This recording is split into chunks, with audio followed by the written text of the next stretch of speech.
บ้านน่ะโพสมารุ่นเผากูเนี่ยเอาเลยดีนะอาจารย์ตัวบักของชดได้หายแล้วเลิกอันนี้จะมีนิ้วในหน้าเนาะ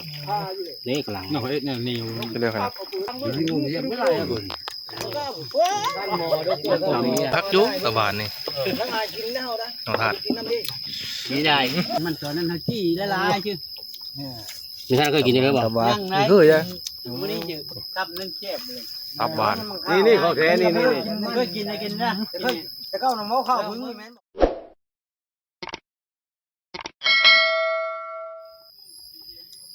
กลับตะไคร้สบายดีแล้วก็สวัสดีพี่น้องปลายเมื่อสักคนพอกันคือเก่าคือเดิมพี่น้องกับบากำสูนนะมื้อนี้ก็อยู่นาเวกนางงานเนาะมื้อนี้มาเฮ็ดอยู่โคกินน้ำเก่ามาล้มงัวทุกคนล้มงัวเสียวันเสียสินหางนะอันพี่น้องบากำสูนในป้าผัวที่บากำสูนหลุดโพสลงแล้วล่ะ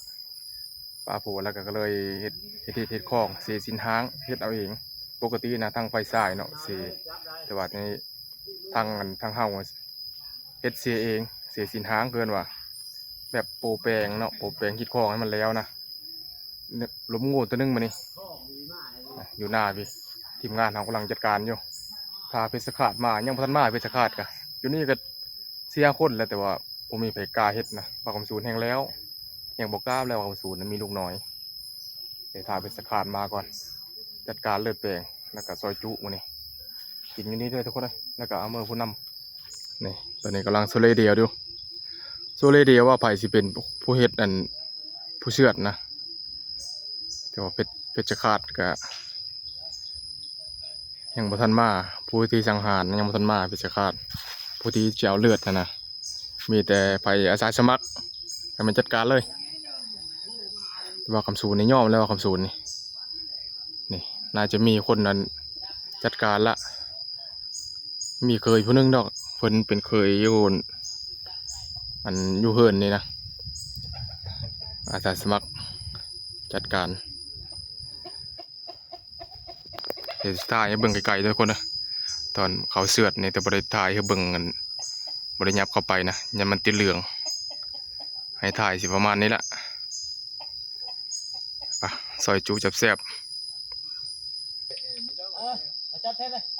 โอ้ยเลี้ยงอยู่นักนะนี่ไปถูกมาแล้วนั่น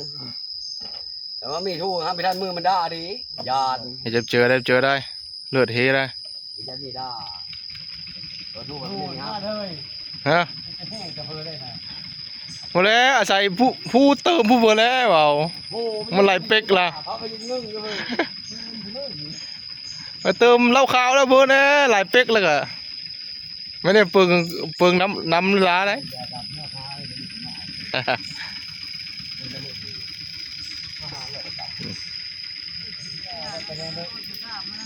เอาเลิศเอาเบิดแล้วนะเอาถาดกลับมันโอ้เจียวกะยกในก่อยเพนั่นก่อยเพจำแบบนี้โลดบ้าหักละ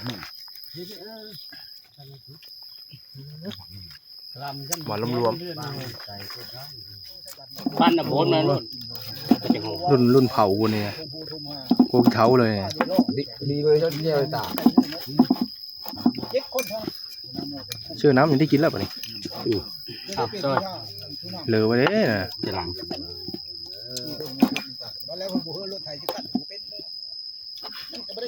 นี่หายเรื่องนั้นผมมีควายรถไถเท่านั้นคุณเขาไปมีรถไถรถไถมันมีขั้นแถวบ้านเฮาคันว่าชื่อที่นี้กับระดับปลาดุกบีมาชื่อบีชื่อนี่ก่อนนี่ก่อนเอาเลยดีนะโอเคดีหูนูเป็นไงอยู่นูชุนคุณบักเขาชดได้หายแล้วเลิกเตอร์เพิ่นมาเขาชดได้ทันทีนี่เรียบร้อยง่ายชดเราเทียมตุ้งเจียวผีเห่าเฮ้ยเดินในนั้นบ่เลิกเตอร์พากินเลยเบิ้งชิมดูแช่ใหม่ ติ๊กตอกแล้วนะ บูโอ้บูชูโดเจลเลย ค่าเชื้อแพงละ กิโลชูพยานเป็นพยานเนาะ อันนี้จะมีแนวแน่นเนาะ เล็กหลัง เนาะเฮ้ยแนวนิว จะเลือกขนาด นี่กินแล้วไหม นี้ละ ลูกครับเลย ครับบ่ อย่างไม่ใช่เพื่อ ตามสูตร นี่งูเยอะไม่ได้ครับคุณ ทำนี่กินหม้อหน่อไม้นะ จังเด็ดปลากินดิบได้หมด เบิ้ง ไอ้ส้นนี่เป็นพญากินเลยเขามียาป้องกันเพ่ ว่าเดี๋ยวพีมันจะบีพร้อม เขามี พักว่าพัก มียาบงการกินแล้วก็กินเหล้าโลด หนัวขนาด มันเป็นแบบเชื่อรถอันนั้นแหละมันเจ็บ จำไม้เถอะนะ มีอันนั้นแหละน่าหุ่นจางออกตัวที่ มันว่าพุ่งนี่แหละ เกย มาคัน เจ็บก่อนนิดนึง เป็นเลยหอม หอมไหม ยาจะชดเนาะยาเนาะมันนะ คันหลังคันนี้ เจ้าตัวเอาแล้วป่ะ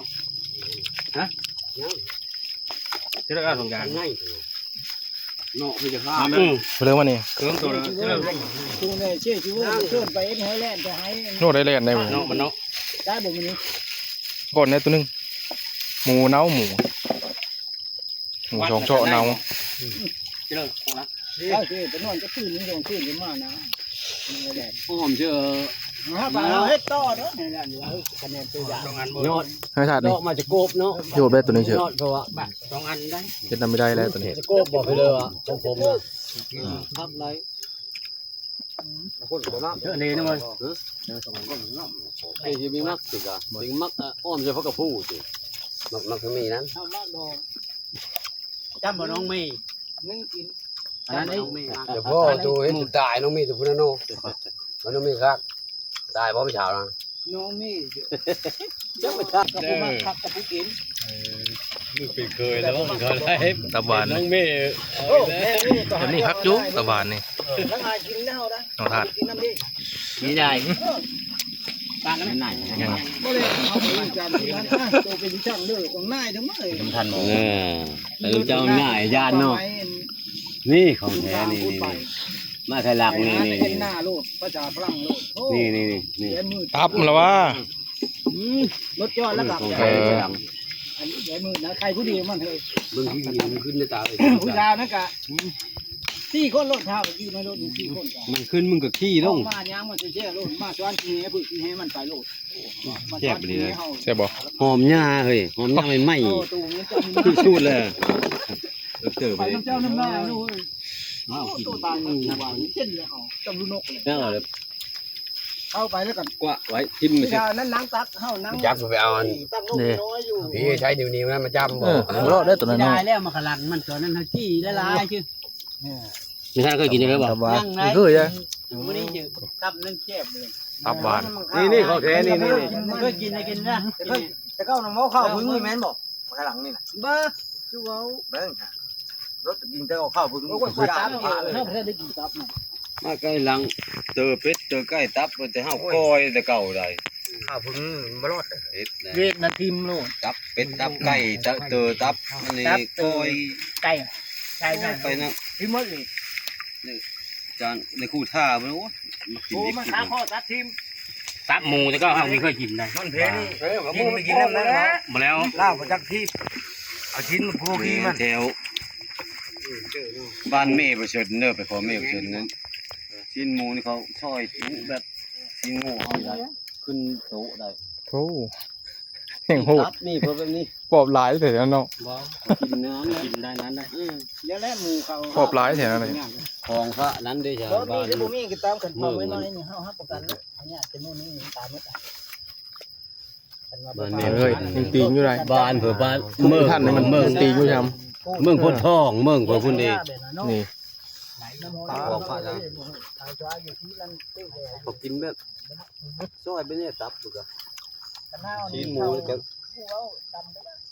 สดโลดจะกินชิ้นโง่ชิ้นก้อยนี่เฮาสิมีกล้ากินอ๋อลูกเขากล้ากินเขากินเนาะโต อ่ะ มาทางน้ำนามาหมดเลยนี่ก็เมื่อได้มีซอยได้ โอ้ยสำนันน่ะเดี๋ยวไปถ่าย บ้างทงไว้นะ ผมก็น้ำไหม ไปมาหาซอยจุอยู่เฮิร์นมาเลยตบปลาแล้วมือช่วยยืน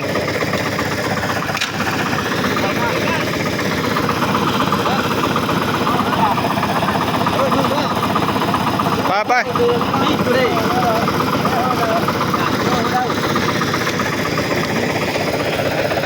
อย่าลืมตัวใดมีตัวนี้นะ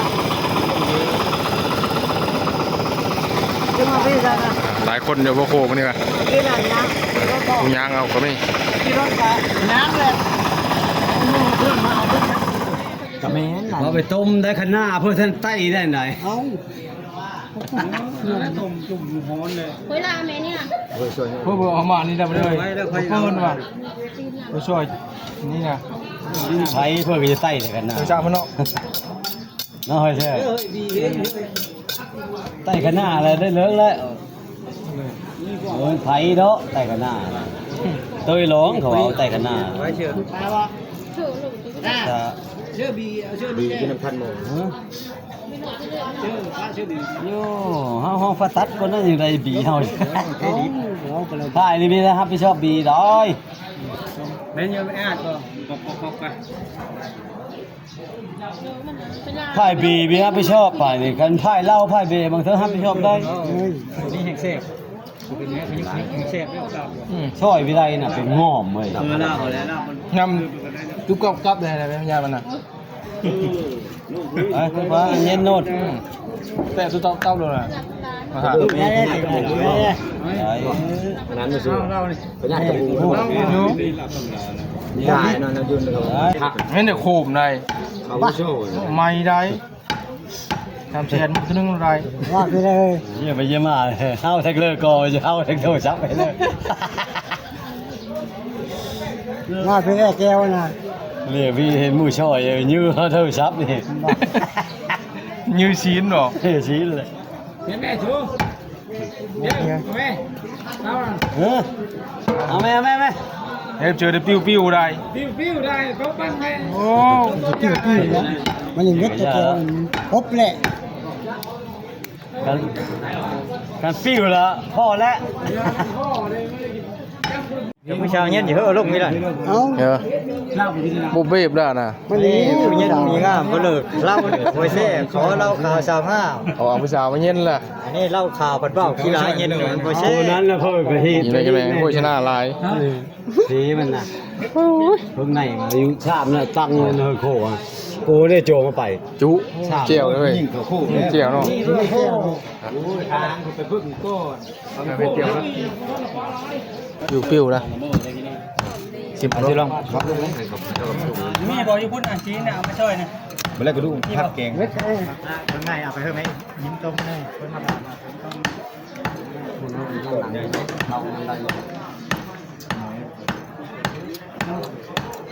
โอ้คักว่าเจียวเลย เพิ่งเขาได้เขาเป็นคนช่วยล่ะว่านังทานนัง เอาไม่ดูแม่หนังเลยยังหนัง ช่วยว่าช่วยว่านังก็จะได้นัง ได้กระดกบัตรเลย เยอะว่ามาช่วยฉันอายดิ อายเขาจะยืมบ้างไงว่าทำให้เพื่อนเรา ทำไม่ได้ลูกเขาก็ช่วยอีกที เชื่อมีดกันเลยมีดนี่มันเท่า เออได้เมาทำนี้แหละ ยึดเลยบ่ อาบาพูดมาก หัวทัดชัว โอเค ฮะพักเลยบีไม่ได้ไปเชื่อบีมันอ่ะ เอามือเรา จะใส่จุ เขายืมของ จูบ่ ยิ่งไม่เชื่อกินดี เอาไว้จะเข้าเล่นแล้วคอยจะยำหนังนี่จะไม่ได้กินมาเริ่มเล่าหนังเนอะ เขาเป็นมือของอันนี้เขามา เนาะ ช่วยจุ เดินมาหน่อย มาเจอ อ๋ออย่างตีอยู่ในให้เจอไหมท่านไม่รอดได้เนี่ยล้างก่อนนะจ๊ะล้างก่อนนะ ก็ใช่ ไปล้าง ภาษาไทย ไม่รอดได้ก็รอยแต่ว่าเนาะอยู่นี่ 1,500 ซีดมันกับตับมันเห็นมาเพี้ยนี่ ละสิงานเลยอ่ะหมด ครับเป็นผู้หลง เนี่ยน้ำย่งก็ยังนะ ตู้โดงนางเอาไว้ตรงนี้ โตมาแล้วยกคนหนึ่งก่อน ฮ้อนนะบ้าหาม ทำมัน เจ็ดฮ้อนละ มาไปหามาจูจูไป โอ้โหเอาไป ตาชอบเบิ้งนี่ หาม มามึงท่านเฮท่านต่ำเท่ากันแล้วก็ทอ พ่อคือคนแน่มาเนี่ย โอ้ยคือเพื่อแต่เก่าเลยแต่เก่าคือโง่คือควายคือเพื่อน เดี๋ยวมาก็หนูเลย มาลายตอยมัน หัวไปทางข้างนี่ล่ะ ควายเดี๋ยวต้อง คือคนนี้โลด เขาควายลื่นเบย์เดี๋ยวควายลื่นเบย์ หาเขาจักความ คือได้แต่การได้นัง ฮะลายตอยไปเลย ตั้งมานังไว้ เบย์ขนาดจะข้ามไปมาไล่มาไม่ไล่ที่นี่มาที่นี่เบย์เนี่ยควายไล่โง่ไข่ นำกึบ ยักษ์ไรยักษ์หาย นี่ได้พักนี้ถึงเจ้าเลยเขาจะมาพักกันสีเขาช่วยเอาพักนี้เลยมากินที่นี้มือ โอเคทุกคน ตอนนี้ภารกิจเป็นพ่อโคเฮากันน่าจะเสร็จสิ้นละนั่งแต่กระดูกมันบางสมันเอาเฮ็ดโคแล้วก็พักอบนะมีแต่นั่งท่ากินข้าวแล้วก็แยกย้ายเรื่องฮิตเรื่องคล้องนั้นแล้วแต่ผู้ใหญ่เพิ่นเว้านั้นวันนี้ซุ่มเฮานี่แม่นเฮ็ดอยู่โคกินนะโอเคทุกคนนี่กันไม่แต่ไปหานั่งท่ากินนะนั่งท่ากินข้าวกินน้ำแล้วก็แยกย้ายเดียวพอดีเมื่อเนาะตามนั้นแล้วทุกคนเลยรับคลิปนี้ก็ขอฝากไว้สักนิดละขอบใจพี่น้องผู้ฝ่ายมาทุกคนที่เข้ามาติดตามรับชมเป็นกำลังใจช่องบางคำสูนนะรับคลิปนี้พี่นี้บ๊ายบายแล้วก็